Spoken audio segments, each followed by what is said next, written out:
أعوذ بالله من الشيطان الرجيم بسم الله الرحمن الرحيم السلام عليكم ورحمة الله وبركاته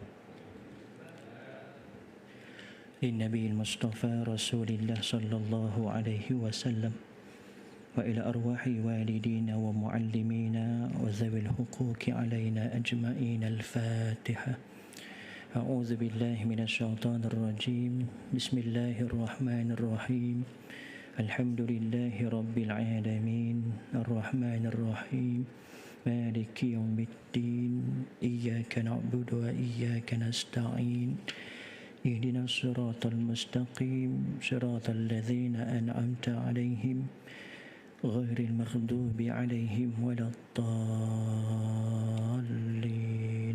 آمين إن الحمد لله نحمده ونستعينه ونستهديه ونستغفره ونعوذ بالله من شرور أنفسنا ومن سيئات أعمالنا من يهده الله فلا مضل له ومن يضلله فلا هادي له أشهد أن لا إله إلا الله وأشهد أن محمدا عبده ورسوله اللهم صل وسلم على سيدنا محمد وعلى آله وأصحابه أجمعين سبحانك لا علم لنا إلا ما علمتنا إنك أنت العليم الحكيم رب اشرح لي صدري ويسر لي أمري واحلل عقدة من لساني يفقه قولي أما بعد.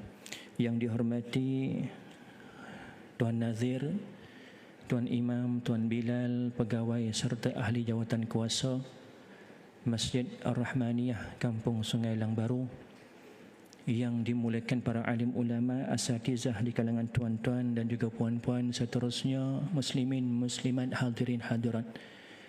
Alhamdulillah, pertama dan selama-lamanya kita merafakkan kesyukuran kehadrat Allah Subhanahu wa taala kerana dengan izin dan rahmatnya dapat kita berkumpul pada malam ini bagi menyambung pengajian kita dalam kitab Faham Faraid karangan Al-Fadil Ustaz Hilmi Hanis bin Muhammad.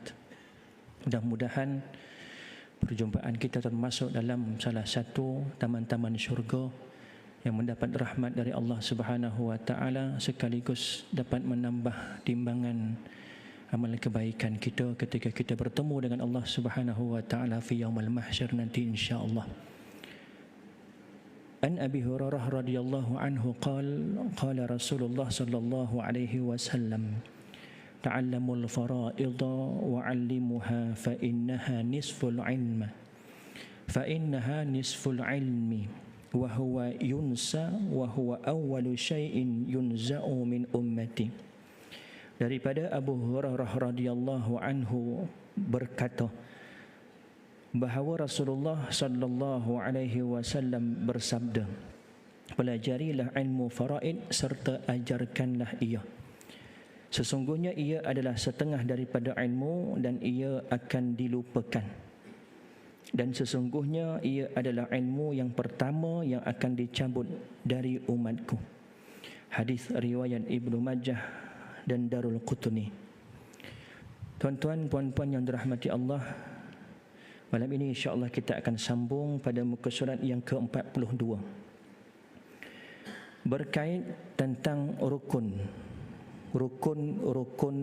pusaka. Muka surat 42, yang ada kitab boleh rujuk dengan kitab, yang tiada boleh rujuk di skrin. InsyaAllah kita boleh sama-sama baca di skrin hadapan. Pertama sekali kita kena faham apa dia rukun. Rukun ni kena ada dia baru sah perkara tersebut. Dan rukun ini merupakan sebahagian daripada perkara tersebut. Kena ada dia, tanpa dia tak sah. Dan dia sebahagian daripada ibadah tersebut. Hampir sama makna dengan syarat. Syarat sah. Syarat sah apa dia? Kena ada dia baru sah, tetapi dia bukan sebahagian daripada ibadah tersebut. Nak bagi mudah nampak, contoh rukun sembahyang ada 13. Kena ada dia baru sah. Satu je tak ada, batal sembahyang, tak sah. Dan kesemua 13 rukun tadi merupakan sebahagian daripada solat itu sendiri. Adanya berdiri betul, adanya rukuk, adanya bacaan Fatihah, adanya i'tidal. Adapun syarat sah, kena ada dia. Tanpa dia, ibadah solat tadi tak sah. Tetapi dia bukan sebahagian daripada solat. Contoh, apa dia syarat sah sembahyang? Suci daripada najis badan, pakaian, tempat. Suci daripada hadas, berwuduk, hadas kecil dan hadas besar. Masuk waktu baru sah sembahyang. Adakah masuk waktu? Adakah berwuduk? Adakah suci daripada najis itu sebahagian daripada sembahyang? Tidak. Itu beza antara syarat dan juga rukun. Rukun pusaka pun begitu juga. Kena ada dia. Dan dia termasuk dalam sebahagian pusaka. Tak ada salah satu, maka tak sah pusaka. Syarat sah, nanti kita akan masuk dalam satu bab, iaitu perkara yang menghalangi seseorang daripada mewarisi pusaka. Itu untuk mengesahkan dia layak ataupun tidak. Tetapi dia bukan sebahagian daripada pusaka. Apa dia rukun-rukun pusaka? Arkanul irthi. Yang pertama, harta atau hak milik yang ditinggalkan oleh si mati. Ia dinamakan harta pusaka, al-mawruthun. Mesti kena ada harta. Seseorang itu mati, tak ada harta, maka tak berlaku pusaka. Jadi syarat ataupun rukun yang pertama, mesti kena ada harta, al-mawruth. Dalam surah An-Nisa, Allah Subhanahu wa taala berfirman, a'udzubillahi minasyaitonir rajim, falaha nisfu ma tarak. Maka bagi saudaranya yang perempuan itu 1/2 daripada harta yang ditinggalkan. Ma tarak. Kena ada harta yang ditinggalkan, baru berlaku pusaka, baru berlaku faraid, baru berlaku pembahagian. Surah An-Nisa ayat 176. Rukun yang kedua, pemilik harta yang meninggal dunia. Al-muwarris. Kena ada tuan harta, pemilik harta. Ada harta tetapi tak tahu siapa punya, tak berlaku pusaka. Tak berlaku faraid, mesti kena ada tuannya. Siapa dia empunya harta tersebut? Allah Subhanahu wa taala berfirman dalam surah An-Nisa ayat 176, a'udzubillahi minasyaitonir rajim, inimru'un halak. Jika seseorang meninggal dunia, seseorang ini merujuk kepada pemilik harta, al-muwarris. Rukun yang ketiga, waris yang mempunyai hubungan kerabat dengan si mati, sama ada hubungan nasab, pernikahan ataupun penghambaan, al-waris. Ada harta, ada tuan punya harta, tak ada waris pun tak berlaku pusaka, tak berlaku faraid. Kena ada harta, kena ada tuan punya harta, kena ada waris yang mewarisi. Dan waris ini antara sebab seseorang itu boleh mewarisi harta, salah satunya dengan sebab nasab, keturunan. Anak mewarisi ayah, ayah mewarisi anak, cucu mewarisi datuk, nenek mewarisi cucu, dengan sebab nasab. Yang kedua, dengan sebab perkahwinan, suami mewarisi isteri, isteri mewarisi suami. Yang ketiga, dengan sebab penghambaan, bekas tuan hamba. Sekarang kita dah tak ada konsep hamba dah, tapi akan datang kita tak tahu, wallahu alam. Kalau ada bekas tuan hamba, dia bebaskan hamba dia, merdekakan hambanya, hambanya hidup, ada kerja, ada harta, tak ada waris. Maka bila dia mati, harta tadi diwarisi oleh bekas tuan hambanya. Dalam surah An-Nisa ayat 176 juga Allah Subhanahu wa taala berfirman, a'udzubillahi minasyaitonir rajim, walahu ukhtun, dan dia mempunyai saudara perempuan seibu sebapa atau sebapa, merujuk kepada waris. Walakum nisfu, bagi kamu suami-suami 1/2 suami tadi waris. Yusikumullahu fi auladikum, aulad anak-anak itu waris. Muka surat 43. Yang dikatakan rukun pertama harta pusaka al-mauruth. Apabila seseorang meninggal dunia, terkadang bukan semua hartanya menjadi harta pusaka. Syariat hanya memberikan harta pusaka sahaja kepada ahli waris, manakala harta yang bukan harta pusaka tidak diberikan kepada ahli waris. Bila cerita tentang harta pusaka, saya nak kongsikan dengan tuan-tuan, perkara ni baru berlaku pada 3 hari bulan, lebih kurang minggu lepas lah. Mungkin tuan-tuan pun dah ada lihat di Facebook berkait tentang isu yang viral.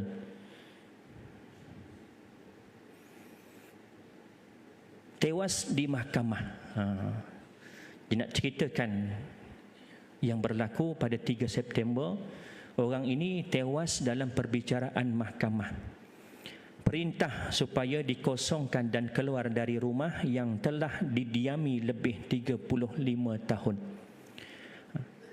Kita lihat yang di bawahnya, kita pendekkan, kehilangan tanah, kehilangan rumah dan pastinya kehilangan kampung halaman akibat percaya pada sahabat iaitu jiran rumah.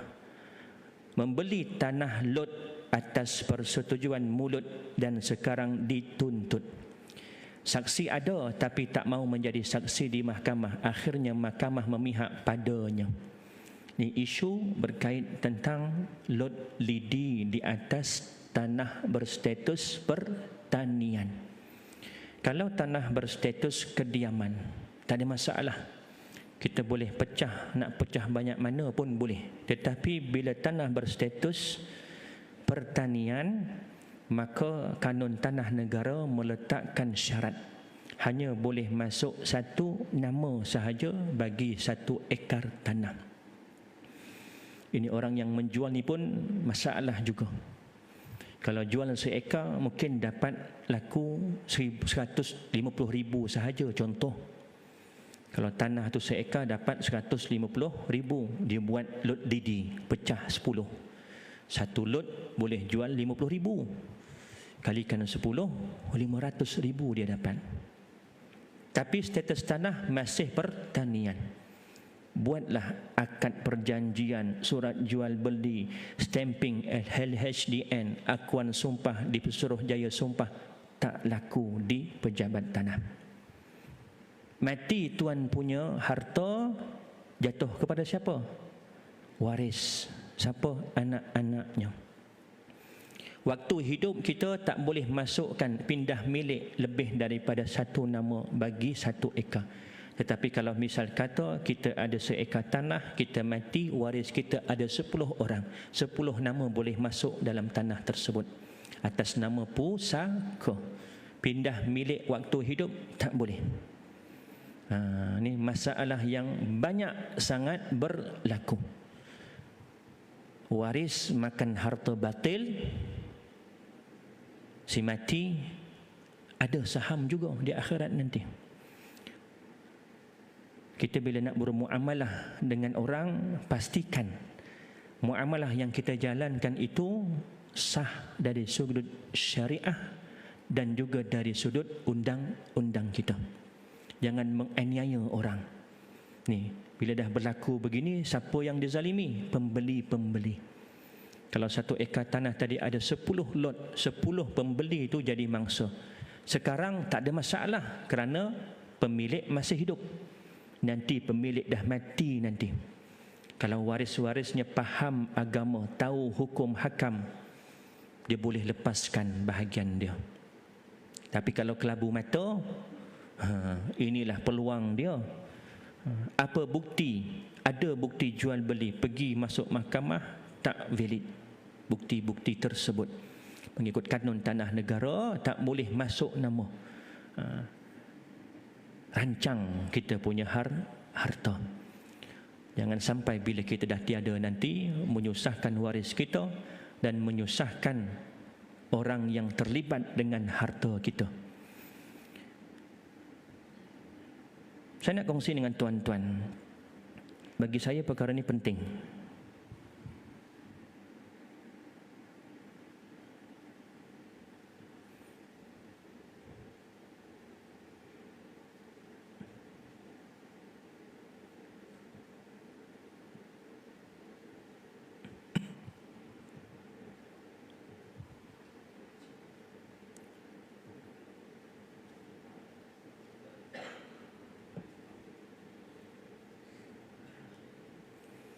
Setiap kita sebaiknya, nak kata wajib tak adalah sampai wajib, tetapi sebaiknya di kalangan kita ini ada satu fail yang dikatakan fail faraid peribadi.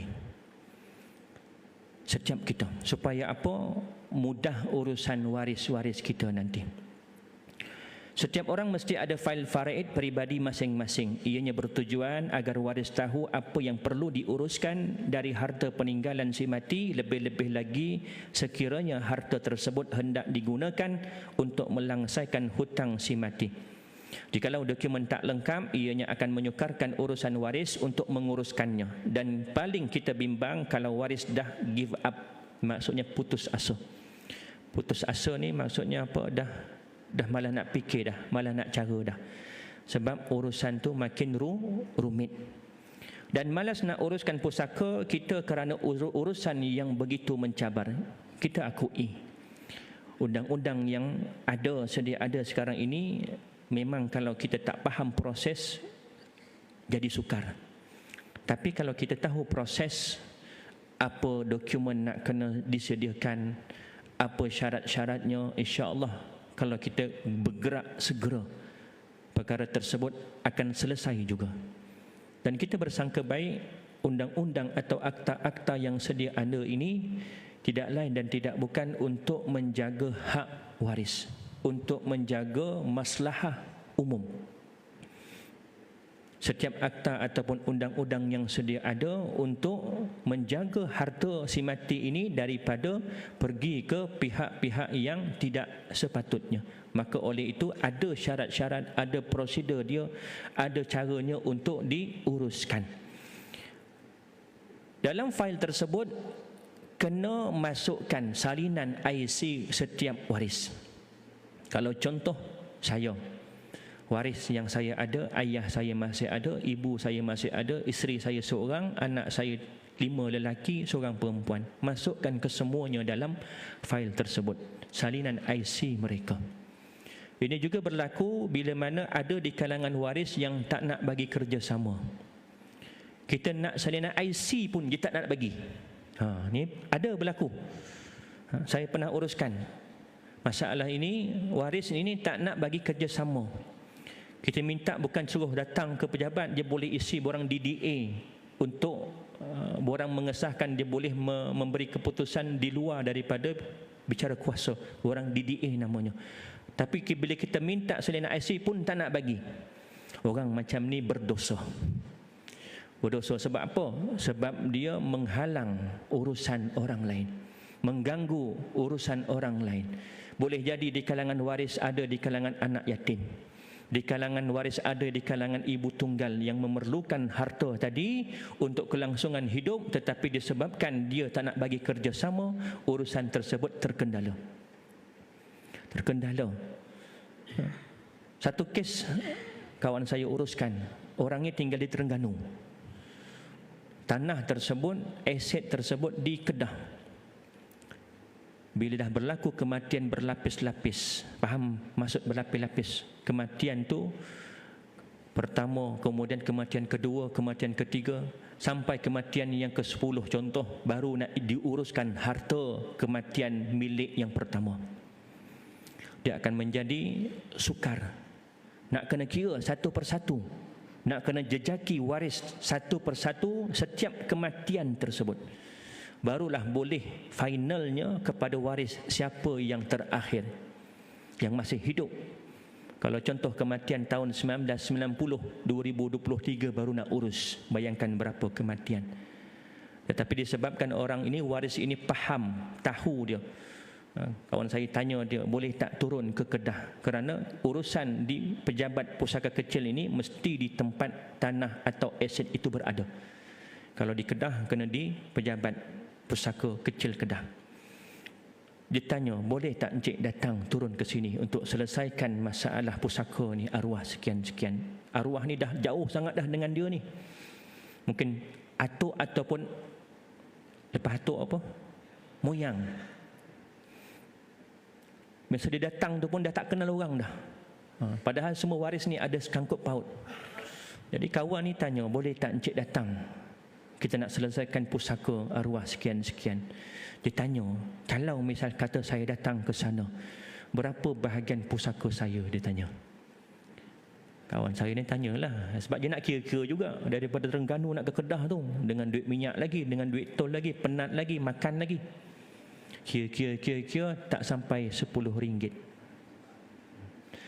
Sebab dah terlalu banyak waris yang masuk dalam pembahagian tadi. Dah kematian berlapis-lapis. Tapi disebabkan dia faham proses ni, kalau aku tak pergi, urusan ni tak selesai, maka dia pergi juga, datang. Sebab faham, tahu. Andai misal katalah dia tak nak bagi kerjasama, dia berdosa.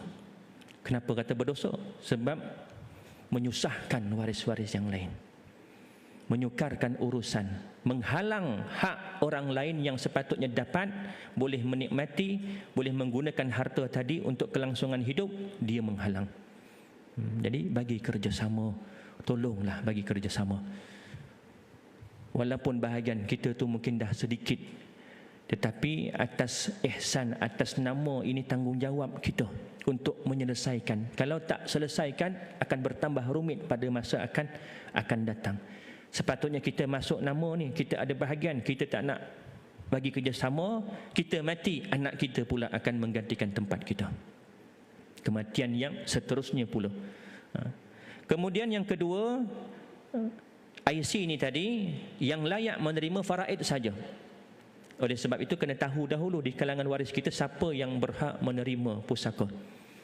Kalau berkumpul 15 lelaki, 10 perempuan, ada adik-beradik seibu sebapa, adik-beradik sebapa, adik-beradik seibu, ada 5 orang ni, yang lain semua terhalang. Siapa dia? Mak, ayah, pasangan, anak lelaki, anak perempuan.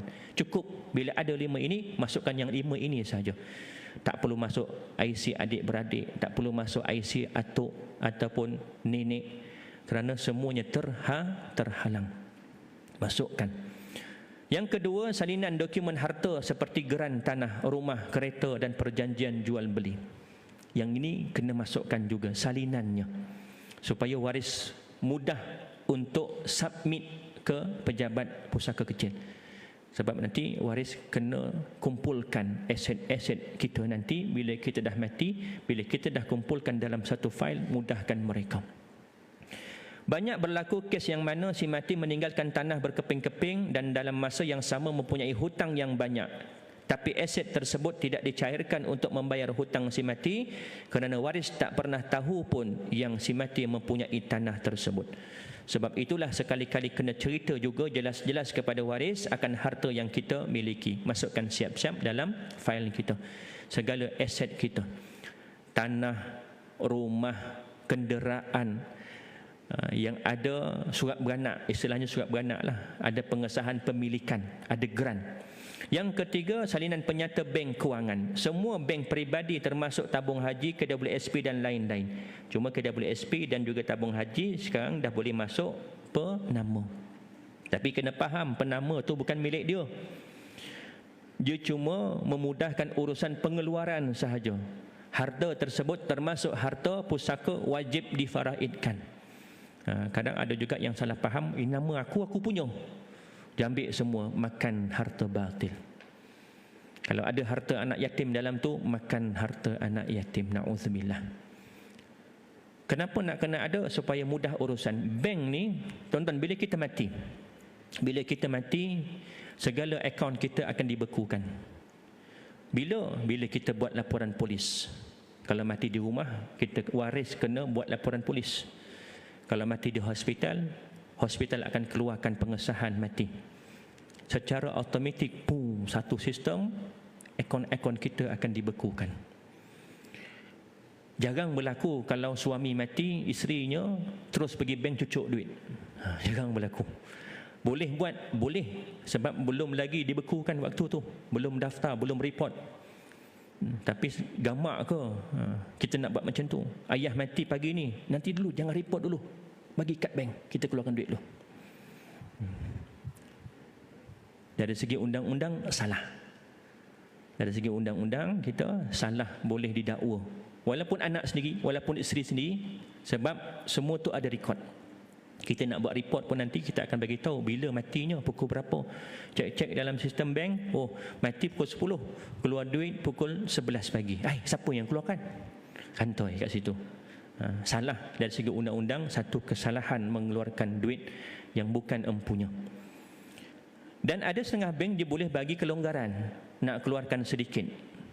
Dengan syarat kena ada penyata akaun untuk bukti bahawasanya si mati ni ada lagi duit dalam akaun ni. Nak keluar semua tak boleh. Macam mana cara nak keluar semua? Kena keluar surat kuasa dulu. Surat kuasa macam mana nak dapat? Sama ada di Amanah Raya atau Pejabat Pusaka Kecil atau Mahkamah Tinggi. 3 tempat ni kita akan berurusan semua. Kita tak akan lagi kalau ada harta lah. Melainkan tak ada harta, kita tak terlibat. Kalau kita ataupun kita sebagai waris, ayah kita ke, ibu kita ke, adik-beradik kita ke, kita sebagai waris, urusan pusaka mereka 3 tempat ni. Amanah Raya, bila mana aset alih. Aset alih ni duit, saham, kenderaan juga termasuk dalam aset alih. Yang kurang nilainya 600,000. Yang kedua, Pejabat Pusaka Kecil. Bila mana ada aset alih dan aset tak alih. Aset alih macam tadi, duit, kenderaan. Tak alih, tanah, rumah.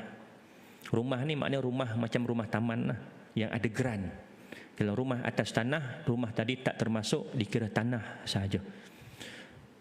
Ada dua-dua ni dan nilainya tidak lebih daripada 2 juta. Berurusan di mana? Pejabat Pusaka Kecil. Cuma sekarang dalam proses pindaan nak dinaikkan daripada 2 juta kepada 5 juta. Cuma belum mula lagi dalam proses. Sebab orang kita ni, orang Malaysia ni dah kaya-kaya. Biasa kalau mati lebih 2 juta. Mati je lebih 2 juta. Jadi dinaikkan sehingga 5 juta. Cuma belum mula lagi. Masih guna pakai akta tersebut 2 juta.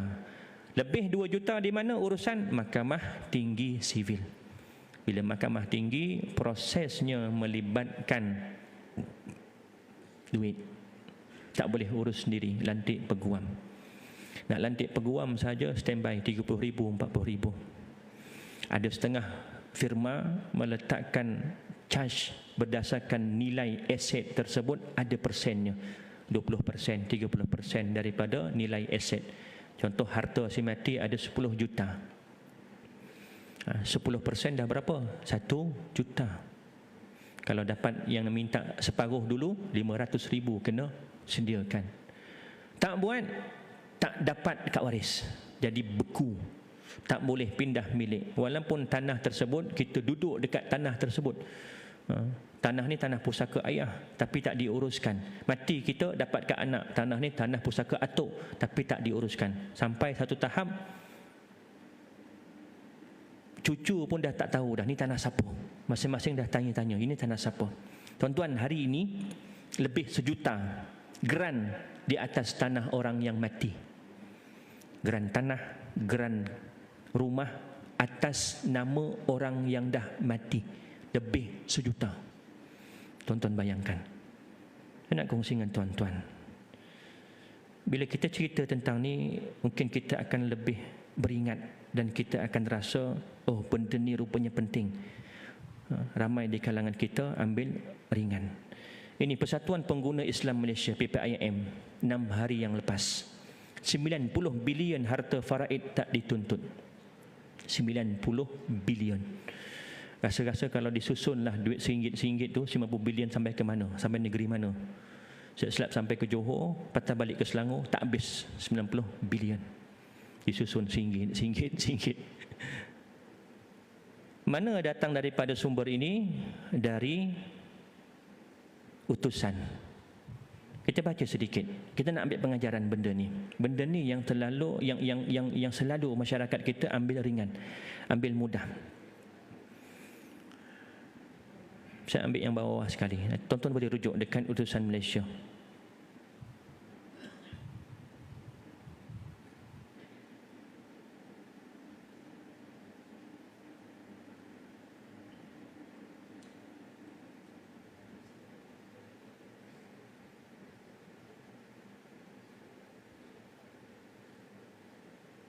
Antara punca harta ini terbiar dan tidak dimanfaatkan adalah sikap waris yang bertangguh menguruskan harta.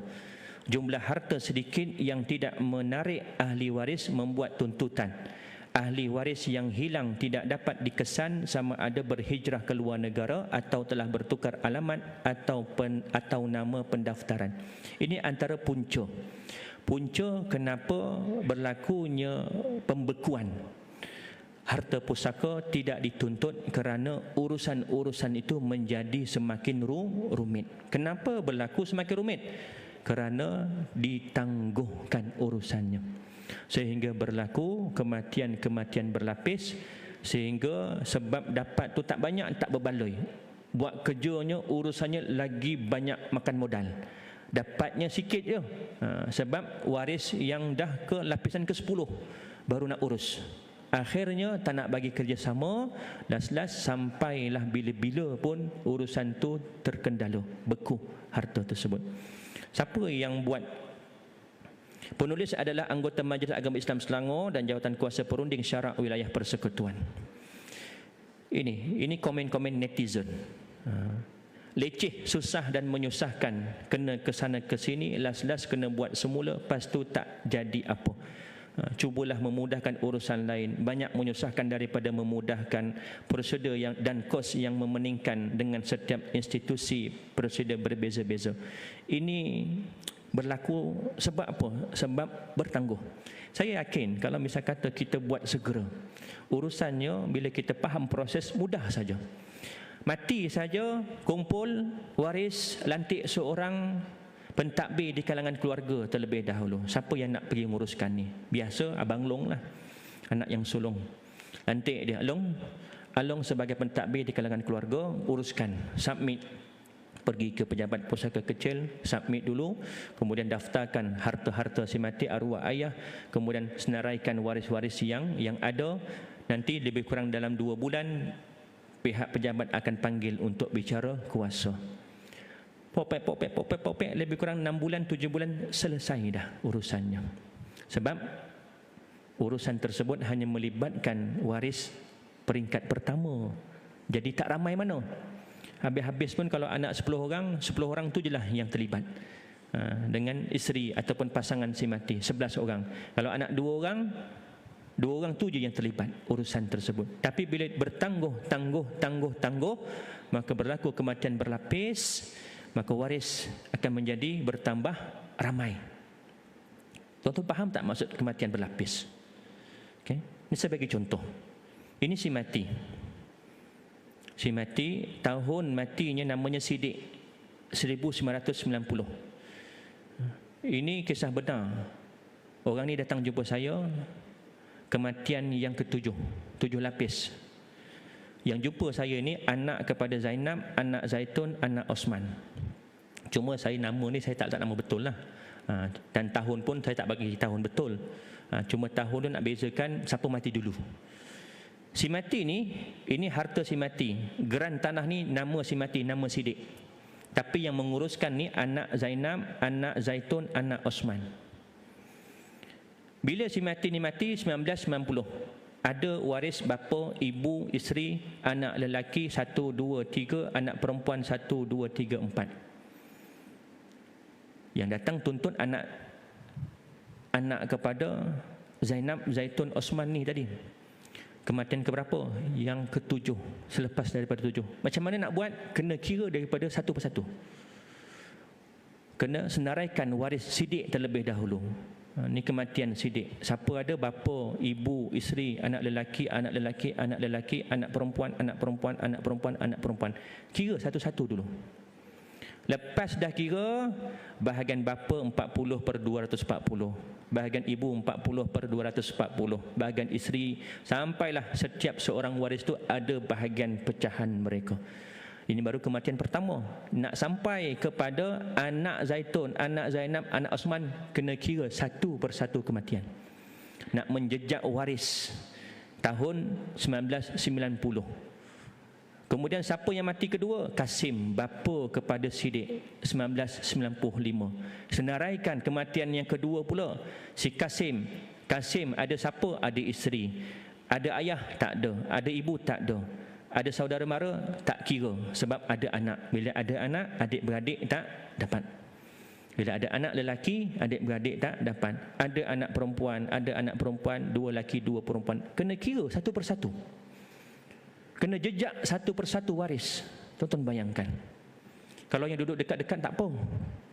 Kalau duduk yang jauh-jauh, nak calling lagi, nak hubungi lagi. Kalau dapat nombornya, alhamdulillah. Kalau bagi kerjasama, alhamdulillah. Tak bagi kerjasama, macam mana? Macam yang tadi. Berapa bahagian saya? RM10. Tak naklah saya pergi. Tak selesai urusan ni. Kematian kedua. Kematian ketiga, siapa? Ros, iaitu ibu kepada Siddiq tadi. Kena kira pula siapa pula warisnya. Kasim mati dulu daripada dia, maka tak termasuk waris. Ada ayah ke tidak? Ada ayah, tapi ayah mati dulu. Ayah mati dulu, ibu mati dulu. Ada dua lelaki, dua perempuan anak. Termasuk Siddiq. Siddiq ni tadi dah mati dulu, maka bukan lagi sebagai waris harta ibunya. Syarat mewarisi harta, mesti waris hidup semasa pemilik harta mati. Walaupun bezanya seminit, 2 minit. Macam mana nak tahu, Ustaz? Lihat pada sijil mati. Pengesahan kematian tu daripada pihak hospital. Berlaku kemalangan anak dan juga ayah, na'udzubillah, bawa ke hospital, masih hidup lagi. Sehari lepas tu ayah mati, meninggal dunia. Meninggal jam 8 pagi. Kemudian anak pula meninggal 8:05 pagi. Siapa mati dulu? Ayah. Anak ni tadi waris ke tidak? Waris. Penting ke, Ustaz, dia dah mati? Penting. Kerana ada bahagian hak dia, pusaka dia daripada harta ayah yang mati. Dan ada waris anak ni tadi yang akan mewarisi harta anak dan juga harta yang dia warisi daripada ayah tadi. Urusan tu menjadi rumit. Kena kira satu persatu. Ini baru kematian yang ketiga. Kematian keempat, kematian kelima sampai kematian yang ketujuh. Satu kira. Kawan saya pernah uruskan lebih 20 kematian berlapis. Saya ingat dia cerita tu, daripada hujung dinding tu sampai hujung tu ada kertasnya bersusun. Tuan-tuan, rumit tuan-tuan. Salah siapa? Salah kita. Sebab persepsi kita, kubur merah lagi sibuk cerita tentang harta. Buang jauh-jauh. Ini akibatnya. Islam menuntut kita segera uruskan.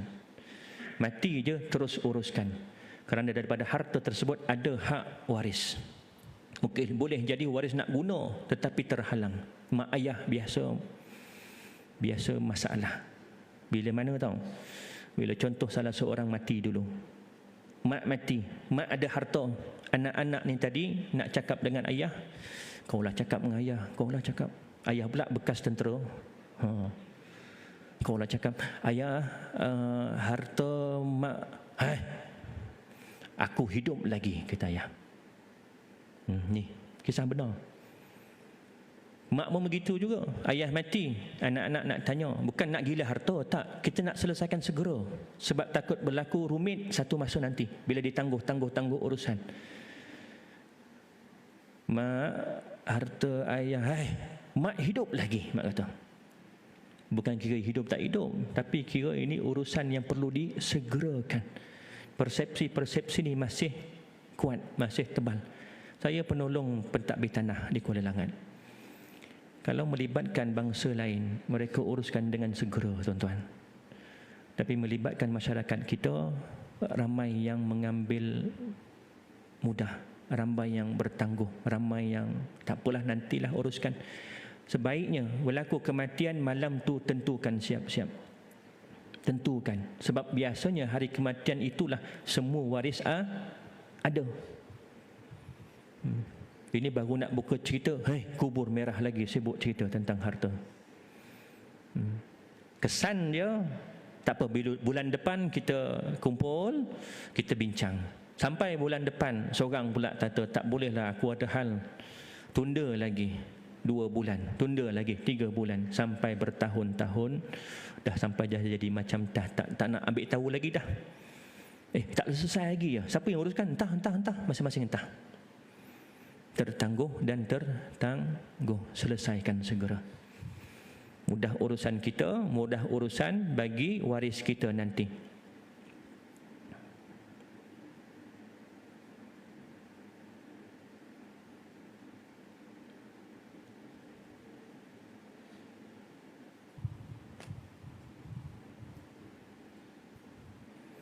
Sampai mana tadi?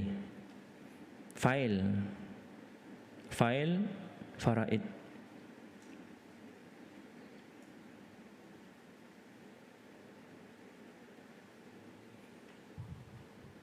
Salinan penyata bank ini penting. Kalau tak dapat pun nak bagi penyata bank, masukkan dalam satu kertas kecil username dan juga password online banking. Tapi kena simpan dalam telefon. Nanti kan orang rumah dia transfer ke akaun dia, semua habis. Username ada, password pun ada, TAC pun ada. Nak mudahkan urusan waris. Kalau tiada salinan penyata bank ini, bank tak akan benarkan waris untuk keluarkan duit si mati, melainkan setelah keluar surat perintah daripada pejabat pusaka kecil. Dah jadi 2 kali kerja waris, terpaksa ulang alik ke sana kemari. Yang keempat, salinan harta berkenaan. Salinan harta berkenaan, contoh takaful perlindungan. Kalau si mati ini ada buat takaful hibah dan sebagainya, masukkan sekali supaya waris tahu. Dan penting tak kalau harta kita lebih 2 juta, contohlah harta kita lebih 2 juta, kita nak tinggalkan harta dekat waris kita, bukan dia terus boleh dapat harta, tak. Duit tu masih lagi belum dicairkan, tak boleh tuntut lagi, kena proses dulu melalui mahkamah. Jadi buatlah takaful hibah. Bila kita mati dapat amount tertentu, contoh 300,000 kepada sekian waris kita hibahkan bulan-bulan carum dekat takaful ke mana-manalah, tak kisahlah. Saya bukan nak promosi tak, tapi ini persediaan kita, perancangan harta kita. Kita tahu harta kita lebih 2 juta, waris-waris akan berurusan di Mahkamah Tinggi Sivil nanti, memerlukan kos buat hibah. Siap-siap duit tu nanti, wasiatkan supaya duit tu nanti untuk urusan pusaka harta nanti. Kemudian senarai hutang dengan Allah, hutang dengan manusia. Hutang ni kena catat. Dalam surah Al-Baqarah ayat 282 tak silap, ayat yang paling panjang dalam Al-Quran, satu ayat satu muka surat, berkait tentang hutang. Ya ayyuhallazina amanu idza tadayantum bidainin ila ajalin musamma faktubuh, maka tulis, catat hutang kita dengan Allah, hutang kita dengan manusia, supaya mudah waris nanti nak uruskan hutang sebelum faraid.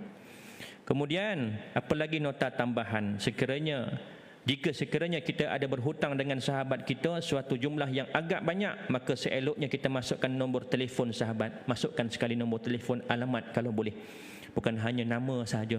Boleh jadi waris kenal, boleh jadi waris tak kenal. Jadi kalau misalnya kita ada berhutang atau orang yang berhutang dengan kita, catat juga duduk mana orang ni, nombor telefon dia, supaya mudah urusan waris kita nanti untuk dijaki mereka. Bukan apa sekadar langkah-langkah berjaga, andai kata ditakdirkan kita dan sahabat kita mati serentak, kita tak tahu. Dia kawan kita, dia ada hutang dengan kita atau kita berhutang dengan dia, naik kereta sama-sama, berlaku kemalangan, na'udzubillah, kematian serentak. Senang waris kita nak terus berhubung dengan waris pemiutang atau penghutang untuk bantu langsaikan hutang. Kemudian pesanan buat wasiat, contohnya wasiat 1/3 harta fisabilillah untuk wakaf kubur. Ini kalau nak buat wasiat lah. Hukum buat wasiat sunat. Awal dulu sebelum turun ayat faraid, hukum wasiat wajib, tetapi dimansuhkan bila turun ayat berkait tentang faraid, kerana dah ditetapkan. Bila kata wajib, bila? Kepada ibu bapa dan kerabat. Kepada ibu bapa dan kerabat, hukum wasiat pada ketika itu wajib. Tetapi dimansuhkan dengan ayat-ayat Al-Quran, ayat-ayat berkait tentang faraid, maka wasiat jatuh hukumnya sunat. Tetapi pelaksanaan wasiat oleh waris wajib. Jangan ambil ringan. Min ba'di wasiyatin yusi biha audain. Walaupun dalam ayat Al-Quran kita lihat wasiat diletak depan daripada hutang, tetapi aturan ataupun keutamaan untuk melangsaikan harta pusaka, yang mula-mula urusan jenazah, yang kedua hutang, yang ketiga wasiat. Hutang dulu, kemudian baru wasiat, barulah faraid. Tetapi dalam ayat Al-Quran Allah menyebut min ba'di wasiyatin yusi biha audain, selepas dilangsaikan wasiat dan hutang. Kenapa Allah letakkan wasiat dulu? Sebab kita terlalu ambil ringan tentang hukum pelaksanaan wasiat. Lagi-lagi kalau tak ada hitam putih, masuk kanan keluar kiri. Rugi aku kalau aku nak buat ni, jadi bahagian faraid makin sikit. Wasiat 1/3 maksimum, dan bukan kepada ahli waris. Kalau dia laksanakan, bermakna harta pusaka yang faraid ni jadi sikit. Tak apalah, tak ada hitam putih, makan harta batil.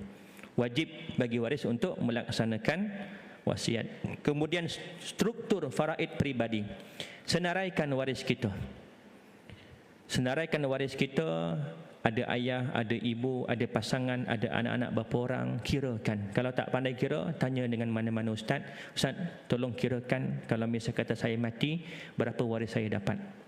Saya ada ayah, saya ada ibu, saya ada isteri 2 orang, saya ada anak 3 lelaki, saya ada anak 4 perempuan. Kira-kira lakaran tadi masukkan dalam fail tadi, supaya mudah urusan. Bila waris kita nampak dan tengok, oh ni semua ni ada lagi, semua senarai-senarai waris ni ada lagi sekarang ni masa ayah mati. Tak perlu nak kira lagi dah, sebab dah dikirakan oleh kita semasa kita hidup. Penting ke? Penting sangat. Daripada harta yang bila kita mati, kita nak pindah milik tu bukan on the spot ya. Kadang-kadang ambil masa 6 bulan, kadang-kadang ambil masa setahun baru boleh dapat keluar grant atas nama waris. Dalam tempoh 6 bulan tadi, ada tak hasil daripada tanah? Ada. Macam mana nak bagi? Oh, dah ada dah ketentuan. Pembahagian tu dah dibuat oleh arwah ayah dah. Okey, makmunya contoh 1/8. Isteri kepada si mati, mak kepada kita sebagai anak. Alung 1/2/16 contoh, kakak 1/16 contoh. Dah ada bahagian-bahagian pembahagiannya. Hasil daripada kebun arwah ayah, walaupun belum pindah milik lagi, masih dalam proses. Ada tak hasil? Ada. Macam mana nak bagi? Ikut kiraan tadi. Bahagian mak, kalau ada 8,000 hasil tanah tadi, mak 1,000, yang lelaki 1,000, yang perempuan 500, bagi. Sebab dah ada kiraannya. Penting tak? Penting. Ni pun biasa kita ambil ringan sehingga makan harta batil. Yang menguruskan tu tak tahu nak bagi siapa, landas masuk poket dia sendiri. Dia yang mengait, dia yang bagi timbang, tak tahu nak bagi siapa, sebab pindah milik belum lagi, geran baru belum keluar atas nama waris. Aku punyalah kot. Makan harta batil. Kalau ada di kalangan waris anak yatim, lagi takut. Makan harta anak yatim. Na'udzubillah. Kadang-kadang harta si mati ni, harta yang kecil-kecil, jam tangan, telefon. Dekat telefon ni ada bahagian mak. Berapa bahagian mak? Oh, ayah dah tulis dah siap-siap 1/8. Jumpa mak. Mak, ni telefon ayah, boleh tak saya nak? Bahagian mak ni 1/8. Mak kata ambil lah. Jumpa waris-waris yang lain, alung, yang lelaki, abang, bang, bagian abang ada 2/16 dekat telefon ni. Ni telefon arwah ayah, boleh tak saya nak? Abang kata tak apalah, ambil lah dik. Jumpa setiap seorang kena jumpa, wajib. Sebab ini ada haknya, ada pemiliknya. Tak boleh ambil senyap-senyap masuk poket, tak boleh. Biasa berlaku pinggan-pinggan mangkuk kat dapur hilang satu-satu. Kadang-kadang yang barang kemas pun begitu juga. Rantai arwah mak dulu ada. Ni nak bicara ni tiba-tiba dah gaib dah. Berkaki dah. barang kemas. Ingat, ada hak waris. Setiap waris, setiap harta si mati ada haknya. Bukan pada aset yang didaftarkan semata-mata, semua harta si mati ada warisnya. Wajib minta kebenaran bila kita nak ambil. Minta kebenaran dengan semua waris yang terlibat. Mak bagi, abang semua bagi. Seorang ni tak bagi, adik ni tak bagi. Adik kata, abang nak ke telefon ni? Nak. Abang kena bayar dengan saya RM50. Wajib kita bayar kat dia RM50. Tebus hak dia. Struktur faraid peribadi kena lakarkan dan buat kiraan. Ini antara perkara-perkara yang perlu kita masukkan dalam fail faraid yang kita simpan di rumah supaya mudah urusan waris-waris kita nanti. Bila dah ada semua-semua ini, waris tinggal submit sahaja, daftarkan sahaja, sama ada di pusaka kecil ataupun di Mahkamah Tinggi Sivil. Amanah raya ni biasanya hanya berkait tentang harta alih sahaja, duit, saham, kenderaan. Tuan-tuan pernah lihat tak? Saya ambil mesej sikit boleh ya? Pernah lihat tak borang E? Ni borang E. Borang Akta Harta Pusaka Kecil Pembahagian 1955. Perintah pembahagian. Saya nak tekankan kat sini, ini contoh bagi harta tak alih. Harta tak alih ni maknanya apa? Harta yang bergeran, rumah, tanah. Jadi setiap waris-waris ni akan dimasukkan namanya ke dalam geran, dalam surat kuasa ni. Barulah pergi ke pejabat tanah untuk permohonan geran baru. Dekat sini kalau kita lihat, ada seorang waris yang berusia 6 tahun. Bagi harta yang tak alih, dia kena ada pentadbir atau pemegang amanah. Ini bagi waris yang di bawah usia 18 tahun. Jadi dekat sini, siapa yang menjadi pemegang amanah? Ni Siti ni, saya tutup namanya sebagai pemegang amanah kepada Muhammad Nur Hafiz. Nombor IC 17. Sekarang 2023. Umurnya berapa? 6 tahun. Dan ada caveat. Caveat maknanya apa? Sekatan. Bila ada sekatan, Siti ni tadi tak boleh jual tanah ni. Melainkan dibatalkan caveat sekatan ni tadi, baru boleh dijual sebagai dia pemegang amanah sahaja, bukan pemilik. Kena tunggu Nur Hafiz ini cukup umur baru boleh pindah milik atas nama dia. Ini bagi harta yang tak alih. Ini contoh harta alih yang kena dibahagikan. Contoh wang simpanan KWSP ada 51,000. Si mati ni ada duit dalam KWSP 51,000. Waris yang 18 tahun ke atas terus dapat. Ini waris ni yang atas atas 18 tahun. Tetapi yang di bawah usia 6 tahun ini pergi ke mana? Amanah raya berhad. Usia dia nanti 18 tahun baru boleh tuntut di amanah raya berhad. Tapi tak adalah zalim mana. Amanah raya berhad ni kita boleh tuntut sebagai kita, contoh kita waris, kita penjaga kepada anak kita ni yang masih di bawah umur, bahagian dia harta alihnya di amanah raya, nak sekolah kita boleh mohon, dapatlah sikit keluar bahagian dia untuk sekolah, untuk raya boleh keluar. Tetapi kelebihan dia apa dia? Dividennya tinggi. Dividen dia tinggi. Ada satu kes kanak-kanak itu, kata kawan saya, dia cerita umur kanak-kanak tu masa kematian ayahnya baru usia 3 tahun lebih. Bahagian dia lebih kurang dalam 2,000 lebih je. Tapi bila dah sampai umurnya 18 tahun, dia nak tuntut, dia nak keluarkan, duit dia berkembang, bercambah sebab compounding. Ada dividen tambah jadi modal pokok, compounding, ada dividen tambah lagi, ada dividen tambah lagi. Dia keluarkan masuk usia 18 tahun tu ada 20,000 lebih. Banyak. Kita kalau nak masuk dekat tabung haji pun sekarang pun dah berapa dah? 300, 400 je. Tapi kalau di amanah raya, cuma kekurangannya tak boleh keluar semua. Waktu dia belum sampai 18 tahun. Tapi kalau dah usia 18 tahun dia boleh keluarkan dan dividennya tinggi. Ini contoh-contoh yang berlaku, urusan yang berlaku di Malaysia ini yang melibatkan dengan akta-akta dan sebagainya. pukul 8.55. Saya rasa cukup sekadar itu. InsyaAllah akan datang kita akan sambung pada muka surat yang ke-43 berkait tentang harta pusaka, sambungan tentang harta pusaka, rukun yang pertama. Cukup sekadar itu. Yang baik itu datang daripada Allah dan kurang lemah itu datang daripada kelemahan diri saya. Saya mohon maaf, mohon ampun. Andai terkasar bahasa, terkurus hati tuan-tuan dan juga puan-puan, kita tangguh dengan tasbih kafarah dan suratul Asr. Subhanakallahumma bihamdika asyhadu an la ilaha illa anta astaghfiruka wa atubu ilaik. Bismillahirrahmanirrahim. Wal 'asri innal insana lafi khusr illa alladzina amanu wa 'amilus solihati wa tawassaw bil haqqi wa tawassaw bil sabr. Bismillahirrahmanirrahim. Alhamdulillahirabbil alamin wassalatu wassalamu ala asyrafil anbiya'i wal mursalin wa ala alihi wa sahbihi ajmain. اللهم فقهنا في الدين وعلمنا التأويل واهدنا الصراط المستقيم صراط الذين أنعمت عليهم من النبيين والصديقين والشهداء والصالحين اللهم أرنا الحق حقا وارزقنا اتباعه وأرنا الباطل باطلا وارزقنا اجتنابه اللهم إنا نعوذ بك من علم لا ينفع ومن قلب لا يخشى ومن نفس لا يشبع ومن دعوة لا يستجاب لها ربنا آتنا في الدنيا حسنة وفي الآخرة حسنة وقنا عذاب النار وصلى الله على سيدنا محمد وعلى آله وصحبه وبارك وسلم والحمد لله رب العالمين. السلام عليكم ورحمة الله وبركاته. بسم الله الرحمن الرحيم.